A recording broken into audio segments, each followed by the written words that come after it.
As the city of Columbus grapples with a rise in crime, aggressive efforts are underway by police to curb the violence. From advanced technology to officer restructuring, no options are being ruled out here.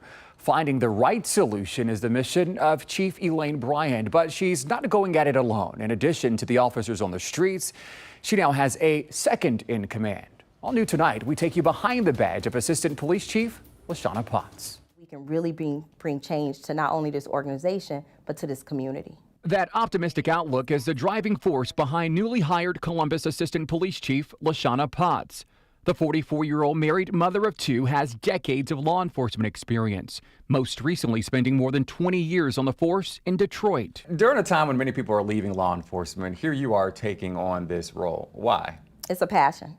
So I have a long history in law enforcement in my family. My mother served with distinction in Detroit Police Department, so I grew up knowing early on that I wanted to make a difference. Her transition to Columbus and this newly created position has not come without criticism. Some veteran officers within the department questioned the hiring process after Potts was swiftly selected out of 16 applicants by Chief Elaine Bryant. The chief early on said that she was bringing her team, right? So this was not a secret.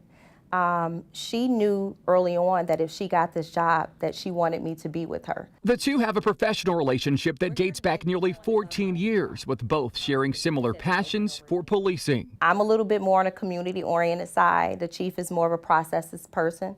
And so we kind of balance each other out. It's like a yin to a yang. As second in command of a department of 1,900, Potts is the chief's eyes and ears, overseeing the executive team, policy, staffing, and spearheading the department's structure and direction.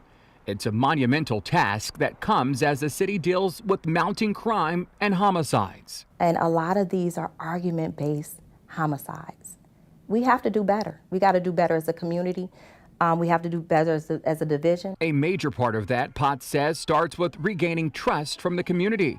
It's a rift that reached a boiling point last summer, nationwide and locally, following the murder of George Floyd, and then the shooting deaths of Andre Hill and Casey Goodson Jr., all at the hands of law enforcement. If the community don't feel like they can trust you and they can give you information, we will never solve a homicide in this city. Potts says in order for there to be real transformational change, the department must practice what it preaches, with transparency and accountability, starting from the top. You'll find me in the community, you'll find me at precincts, and you're going to find me backing these police officers who I'm tasking to do an amazing job under immense scrutiny. We just want to get the work done, and we want the officers to get back to policing the way we know that they can.